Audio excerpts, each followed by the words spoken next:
मुझे ये कहना है कि आज भी भाई भाइयों में बहुत प्रेम होता है, भीतर हृदय में बहुत प्रेम होता है, लेकिन उस प्रेम पर इतनी चोटें दी जाती हैं। उस प्रेम को तोड़ने के लिए झूठी सांची किनके द्वारा? दोनों के घर में जो कारे मूड वाली आ जाती है ना, छोटे के में भी और बड़े के में भी। मेरे लाखों शिष्य और भक्त लोग हैं दुनिया में, मेरे को घर घर आने जाने का मौका मिलता है, तो मैंने देखा है कि ताऊ को अपने भतीजों को छुप छुप करके पैसे देते हुए देखा है। हाँ या ना? मेरा सिर हिला के मुझे रिस्पॉन्स दो। मैंने ताऊओं को अपने भतीजों के लिए छुप छुप करके पैसे देते हुए देखा है। मैंने चाचा को अपने बड़े भाई के बेटों के लिए छुप छुप करके कपड़े, मिठाइयां और पैसे देते हुए देखा है। ये छुपने की जरूरत क्यों पड़ी? कोई ऐसा दुश्मन घर में आ गया है जो अपने ब्लड में नहीं है ना, अपने ब्लड में नहीं है, इसलिए वो इस ब्लड का मिलना पसंद नहीं कर रहा। भाई भाई तो एक ब्लड के हैं ना, एक खून के हैं। इन दोनों भाई भाइयों को मिलना पसंद नहीं करती। वे दोनों जो बाहर से आई हैं, और बाहर से आई हैं, उन्होंने इस घर को भी अपना घर नहीं माना है, क्योंकि इस घर को अपना घर मान लिया होता तो मुझे एक शब्द सुनने को नहीं मिलता। एक शब्द बार बार दोहराया जाता है, जब इस घर में माताजी या पिताजी कोई बात कह रहे हैं तो पराए घर से जो आई है ना, अपना घर मानती तो ये बात नहीं कहती जो मैं कहने जा रहा हूं। वो क्या कहती है? सुनो जी, तुम्हारे बाप ने ऐसा बोला है, तुम समझा देना। तुम्हारे बाप ने बोला है, इसका मतलब तेरा बाप नहीं है। तुम्हारी मां ऐसे ऐसे बोल रही थी, इसका मतलब वो तूने अपनी मां उसे अभी तक माना ही नहीं है। जबकि आदमी बेचारा हाथ जोर जोर के समझा रहा है, अरे मां है ना यार, बड़ी बूढ़ी है, अरे कह सकती है, तुमसे कहेगी तुम सुन लो तुम्हारी मां है। इसका मतलब क्या हुआ? तू जा घर में काय को रह रही है?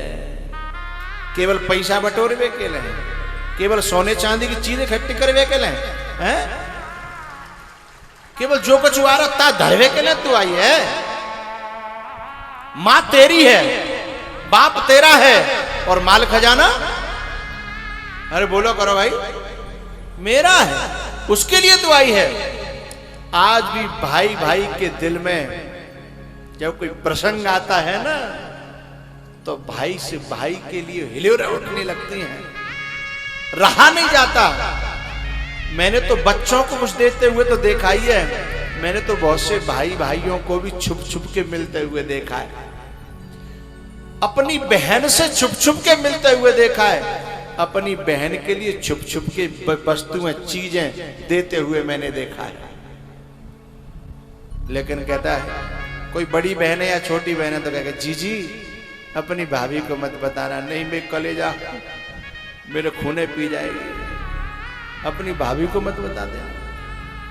मैं सभी अपनी देश की माताओं से और बहनों से एक बात कहना चाहता हूं। सावन का महीना आता है, तुम अपने भाई के लिए मरी जाती हो ना, तुम्हें अपने भाई की याद आती है कि नहीं आती? कोई प्रसंग आता, बातों को समय आवे है, तुम्हारी बच्चे का या बच्ची का शादी हो, समय आवे तो भाई की याद आती है ना? या 4-6 महीना में भाई से मिलने का मन होता है कि मैयाओं से पूछ रहा हूं, ए मैया, ए लालियो, भाई की याद आती है, भाई से मिलने का मन होता है। जब तुम्हें अपने भैया से मिलने को इतना मन होता है तो जिनको तो भैया है, जिनको दुश्मन है। आज भी भारत की धरती पर भाई का दिल भाई के लिए धड़कता है। कोई प्रसंग आ जाए फिर देखो मैंने तो कई प्रसंगों में भाई भाई को कथा के दौरान ही रो करके आपस में लिपटते हुए नजारा देखा आंखों से, जिनकी सालों से बिगड़ी हुई थी। क्योंकि जब कथा होती है तो आंखें खुलती हैं कि मेरा भाई मेरा दुश्मन नहीं है, पर ये कारे मूड की याद नाते आई है ना, ताद नाते हम दोनों भाइयों में दरार पैदा कर दी।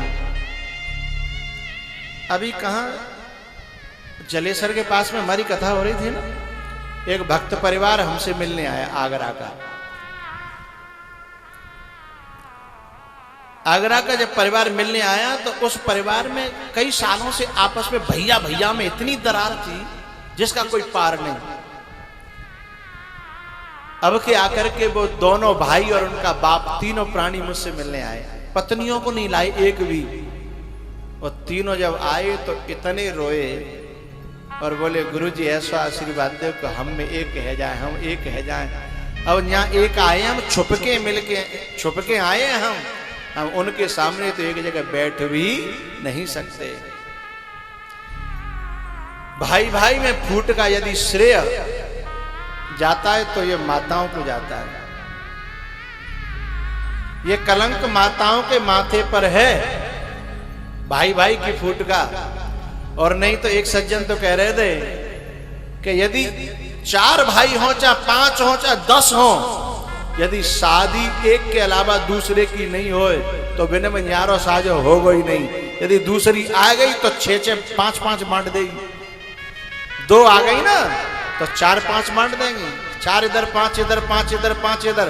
लेकिन यदि एक है दूसरी आई नहीं तो भाई भाइयों में कभी न्यारा साझा होने वाला नहीं है। ये भारत की माताओं के माथे पे कलंक है।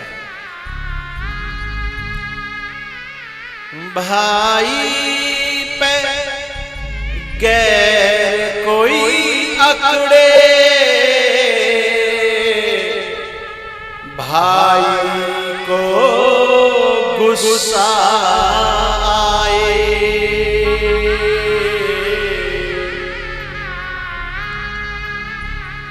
भाई पे गैर कोई अकड़े, भाई को गुस्सा आए। मेरे भारत की धरती पर बड़ा भाई बाप के समान होता है। बड़े भाई के सामने छोटा भाई ज्यादा बोलता नहीं है, लेकिन जब कारे मूड वाली आ जाती है तो बोलना सिखाती है कि तुम अब भी नहीं बोलोगे तो कब बोलोगे, अब भी अपने हक के लिए लड़ोगे नहीं तो कब लड़ोगे। अपने भाई से ही लड़ने की ट्रेनिंग देती है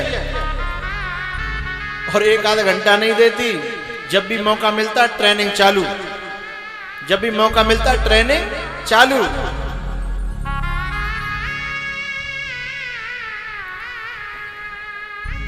वो ट्रेनिंग का असर जब बहुत ज्यादा होता है तो कभी कभी गुस्सा आ जाता है भाई को और वो भाई से कुछ ऐसा कह जाता है, लेकिन बाद में पछतावा बहुत होता है।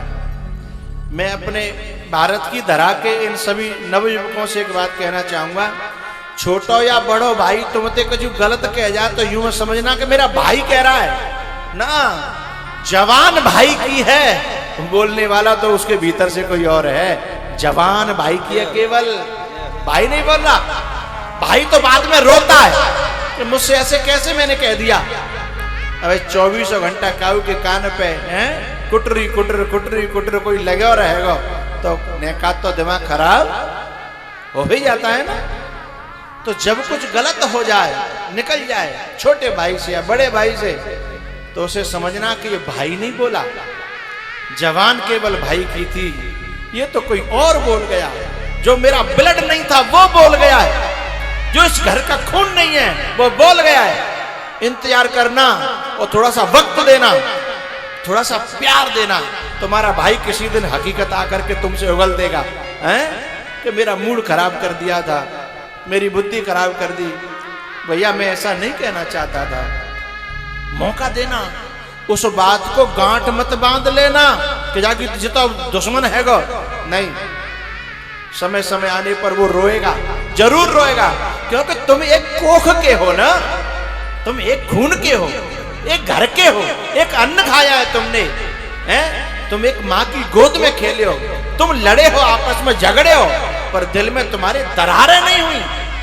दरारें डालने वाले तो बाहर के लोग आए। संत दुआ देते हैं और डॉक्टर दवा देते हैं। संत दुआ देते हैं, डॉक्टर दवा देते हैं। आग तो अपने ही लगाते हैं और तो केवल हवा देते हैं। दुनिया में काम नाते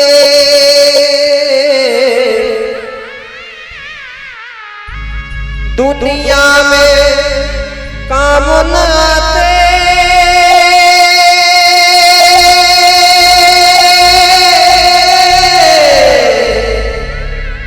धन दौलत और कमाई हर चीज मिले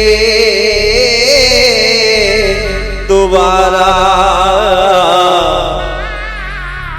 न मिले सहोदर भाई। दुश्मन भाई पर अकड़े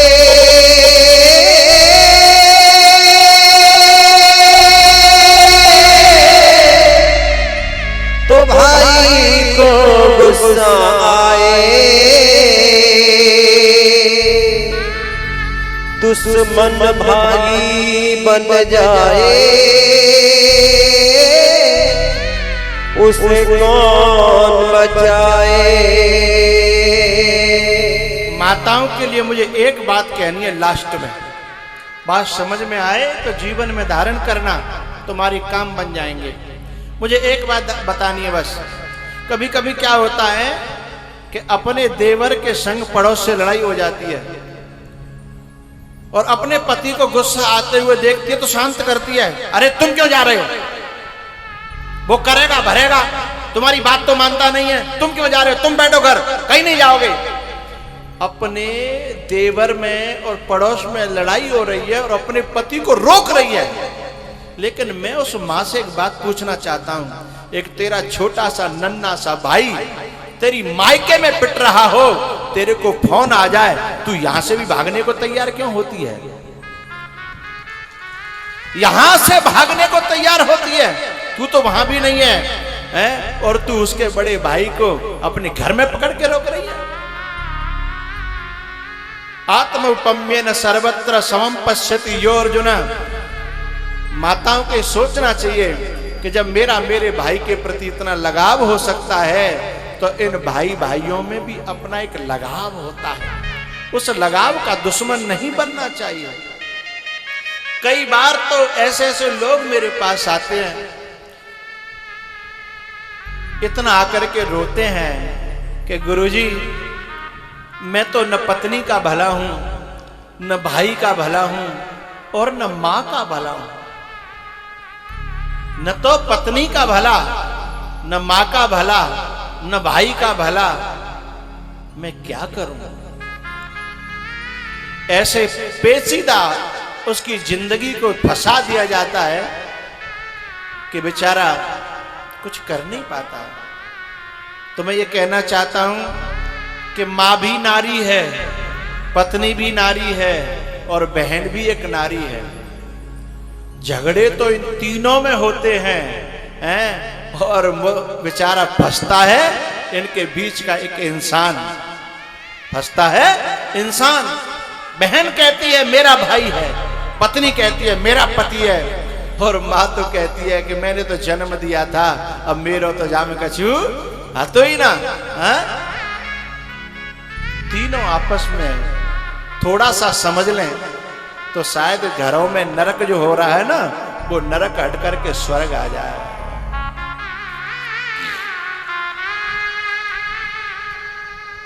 अंतर इतना है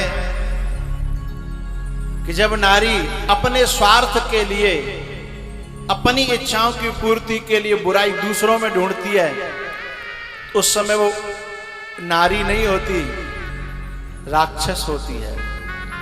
और जब वही नारी अपने सुखों को छोड़ करके दूसरों के सुखों के लिए जीना चालू हो जाती है, उस समय वो नारी नारी नहीं होती, वह देवी कहलाती है, देवी।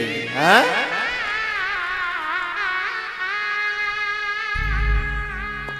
अगर राजमाता न हमसे छुपाती,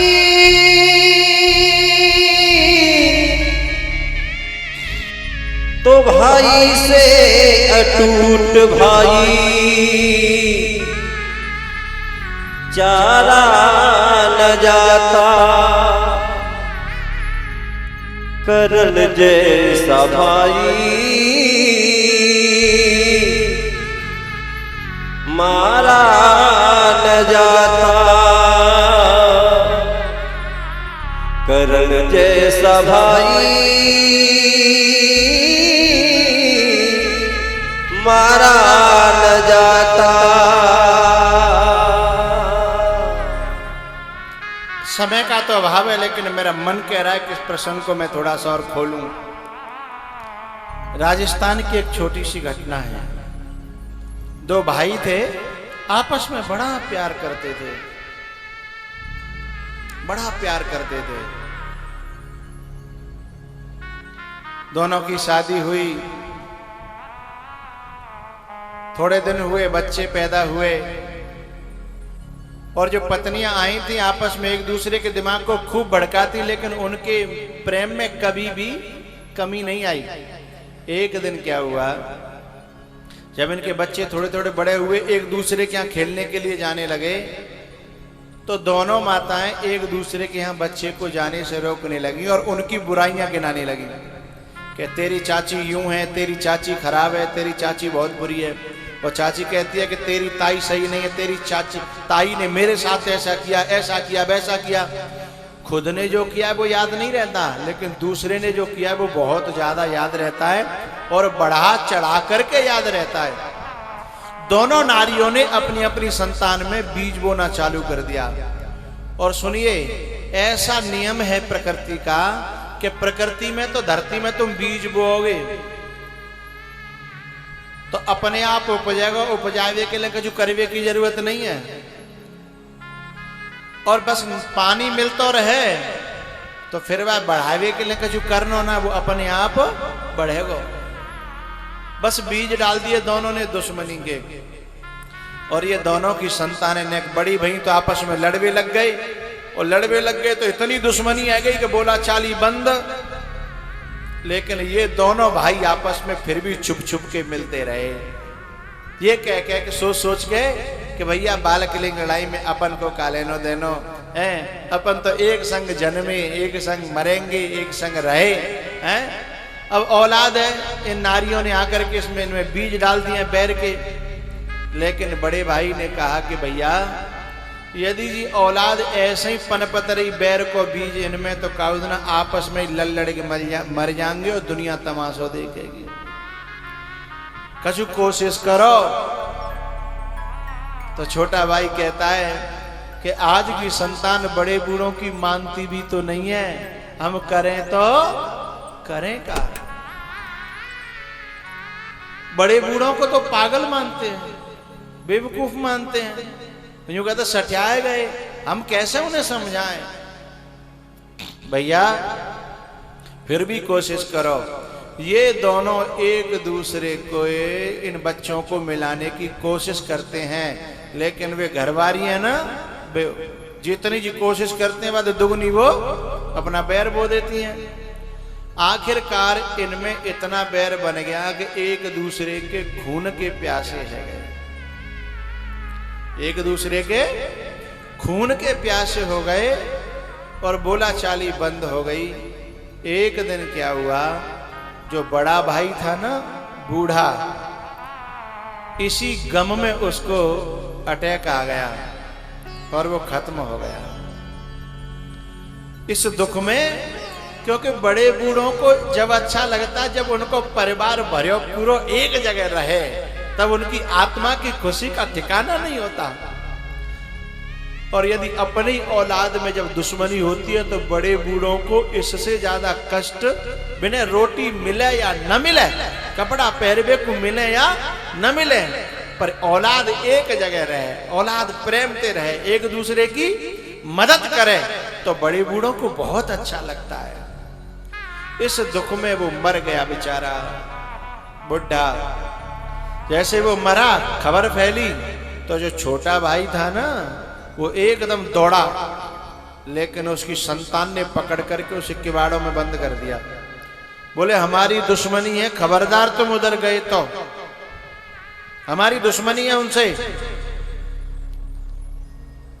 लेकिन ये बोला भैया, भैया के प्राण निकल गए और ऐसे में थोड़ी दुश्मनी देखी जाती है। बोले नहीं नहीं, हमारी दुश्मनी तो सदा चलेगी, मिटने वाली नहीं है। किवाड़ बंद कर दी। भैया का दाग लगाने के लिए सारी दुनिया गई, लेकिन जो खास नजदीक का भाई था वो नहीं जा पाया।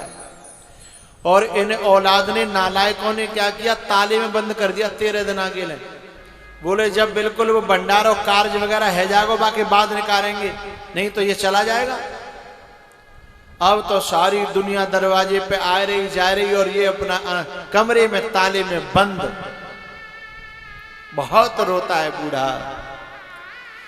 आखिर 13वीं का दिन आ गया, पुआ हो रहे थे, खीर हो रही थी, और ये अकेला घर में बहुत रो रहा था कि मैं अपने भैया को एक पुआ, अपनी औलाद से चिल्ला चिल्ला के कह रहा हूं कि भैया एक पुआ मुझे खाया दे अपने भैया को, और मैं तुमते कबू पर कछु नहीं कहूंगा। मैं तुम चाहे कछु दियो चाहे मत दियो, पर मैं अपने भैया के 13वीं में सम्मिलित है जान दे। लेकिन इन नालायकों ने किवाड़ खोली नहीं। जब शाम हो गई और शाम के वक्त पर पता है जब पूरा समाज भोजन कर गया, तो फिर गांव के आसपास के जो काम वाले लोग होते हैं ना, फिर उनकी छूट होती है कि वे आ जाएं। वे लोग आए, काम वाले लोग। इधर इनके लड़कों ने कहा कि अब समाज तो पूरा भोजन करेगो, अब खोल दो डोकरा को। और डोकरा को जैसे ही खोलो, और बालकंते नेक देर बाद छुप करके पीछे से और सीधे जा करके जो काम वालों की पंक्ति बैठी थी, लाइन बैठी थी दावत में, उसी में जाके बैठ गया चुपचाप। जैसे काम वालों की पंक्ति में बैठा और परसने वाले आ रहे थे, एक परसने वाले ने देखा कि अरे ये तो इनके चाचा हैं। उसने वहीं खीर की बाल्टी रखी और सीधे अंदर गया कि अरे नालायको, तुम्हारो चाचा बड़ो बूढ़ो, तुम जाके गोद में खेले हो ना, वो पंक्ति में बैठा है काम वालों की में, तुमको मर जाना चाहिए चुल्लू और पानी में डूब करके।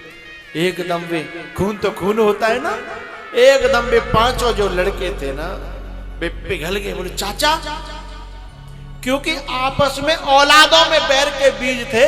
चाचा तो इनको बहुत प्यार करते थे और इनको भी पता था कि हमें चाचा बहुत प्यार करते हैं, क्योंकि ब्लड में तो झुकाव रहता है ना। इनको भी पता था चाचा बहुत प्यार करते हैं। ये पांचों जाकर के चाचा जी के चरणों में गिर पड़े। बोले चाचा अंदर चलो, आप यहां नहीं बैठोगे। चाचा को अंदर ले गए और पावन में गिर पड़े। चाचा, हम तो अपने भाइयों की वजह से आपके पास नहीं आए, मन बहुत कह रहा था कि आपको बुलाएं, आपको ढूंढ के लाएं। अब आप ही तो हमारे बाप हो, अब तो हमारा कोई रहो नहीं, हमारे बड़े बूढ़े तुम ही हो। खून खून होता है साहब, खून झुक गया। चाचा ने कहा बेटा, यदि तुम मुझे अपनो बाप मानते हो ना, तो मेरो भैया तो चलेगो, पर मेरी एक प्रार्थना सुन लो। तुम यदि मुझे अपना बाप मानते हो तो एक काम मेरा कर दे, मेरे मरबे से पहले, क्योंकि भरोसा मोह है ना, मैं कब चले जाऊं, मेरी कब ये दुनिया छूट जाए, कब सांसें छूट जाए। एक मेरी बात मान लो। बताओ चाचा, आप जो कहोगे हम वही करेंगे, क्योंकि आप तो अब तो हमारे पिताजी आप ही हो ना। बोले बताओ। तब चाचा ने कहा बेटा,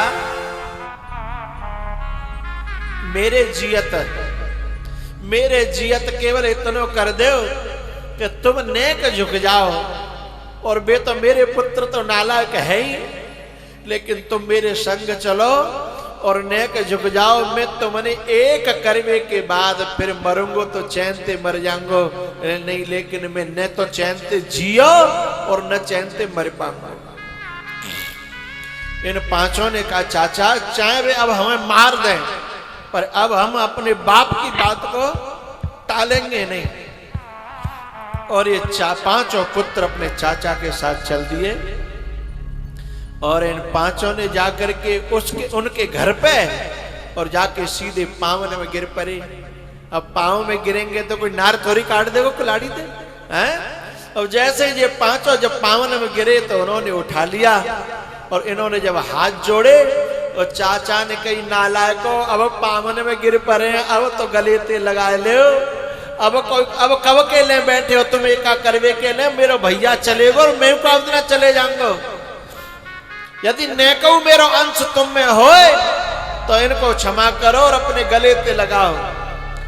और इतने पे वे मर गए। 5 और 4 9 भैया एक हो गए। तब जा बूढ़े ने कही कि अब मेरी आत्मा ठंडी है गई, मेरे भैया एक ही प्रार्थना है, मैं तुम दोनों को बापू एक रहियो तो तुम बहुत आगे बढ़ जाओगे। और फूट रही आपस में तो तुम्हें कोई पूछने वाला नहीं है। तुम 9 का बल तो सोचो कितना हो जाएगा, सारी दुनिया तुम्हारे चरणों में झुक जाएगी। उन 5 और 9 को मिला करके मेरी प्रार्थना है बड़े भैया, आप अपनी खातिर नहीं सही, अपने बड़े बूढ़ों की खातिर एक रहने की कोशिश करना। एक हमारे बड़े बूढ़े, हमारे पितर, हमारे गुरु, हमारे बड़े जितने हैं ना, वो सब तुम में एक चाहते हैं। तो मेरी प्रार्थना युवाओं से एक रहने की कोशिश करना और माताओं से प्रार्थना है कि वे इनकी मदद करना। भरत चरित्र से यही हमको शिक्षा मिलती है। कोशिश तो केकई ने बहुत करी ना अलग करवे की, केकई ने अलग करवे की कोशिश तो बहुत करी। देखो भैया, मां आदरणीय है, मां पूजनीय है, लेकिन फूट डालने वाली बातें मां की भी अनुकरणीय नहीं है, माननीय नहीं है। समझदार व्यक्ति को चाहे मां ही क्यों न हो, उसे फूट वाली बातों को कभी मानना नहीं चाहिए। उसे ये समझना चाहिए मेरी माँ है, अच्छी बात है, लेकिन है तो नारी स्वभाव, है तो नारी स्वभाव। इसलिए माँ पूजनीय है, आदरणीय है, लेकिन माँ की जो बातें हैं सब जो फूट वाली, वो अनुकरण करने के योग्य नहीं है। भरत ने यदि केकई की बात मान ली होती तो रामायण में भी महाभारत होता। भरत ने केकई की बात मान ली होती तो रामायण में रामायण नहीं होती, रामायण में महाभारत हो जाता साहब। महाभारत जैसा ही प्रसंग रामायण में भी तो आया। जैसे दुर्योधन, धृतराष्ट्र और गांधारी अपने हक के लिए लड़ना चाहते हैं, ऐसे यहां केकई भी अपने हक के लिए लड़ना चाहती है, अपने बेटे के लिए। लेकिन बेटा दुर्योधन नहीं है, बेटा तो भरत है ना, है, इसलिए उसने महाभारत को रामायण बना दिया साहब। अरे भैया,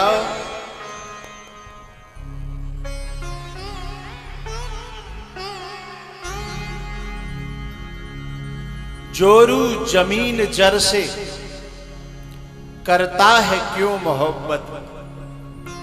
जोरू जमीन जर से करता है क्यों मोहब्बत, सब छोड़ने पड़ेंगे नहीं साथ जाने वाले। अपना किरदार ऐसा करके, हमें ये नाटक मिले हो या दुनिया में किरदार कहते हैं इसे, किरदार या नाटक ऐसो करके जाओ, ऐसो करके जाओ कि सदियां तुम्हें याद करें कि हाँ कचू करके गयो। हाँ छोटे छोटे स्वार्थों की पूर्ति के लिए अपने किरदार को खराब मत करना भैया। किरदार बहुत बड़ी चीज है।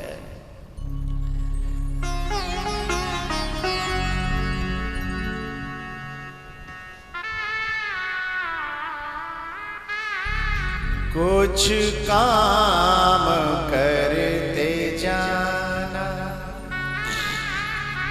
दुनिया से जाने वाले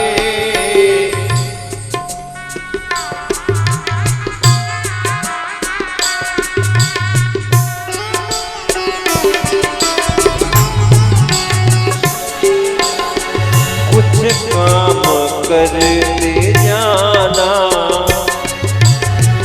दुनिया से जाने वाले जाते हैं रोज लाखों,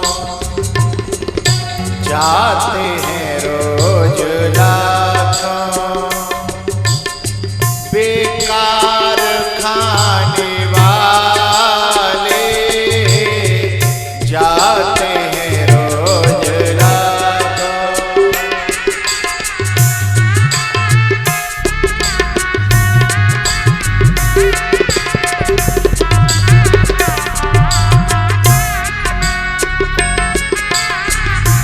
जोरू जमीन जर से करता है क्यों मोहब्बत, जोरू जमीन जल से करता है क्यों मोहब्बत, सब छोड़ने पड़े, सब छोड़ने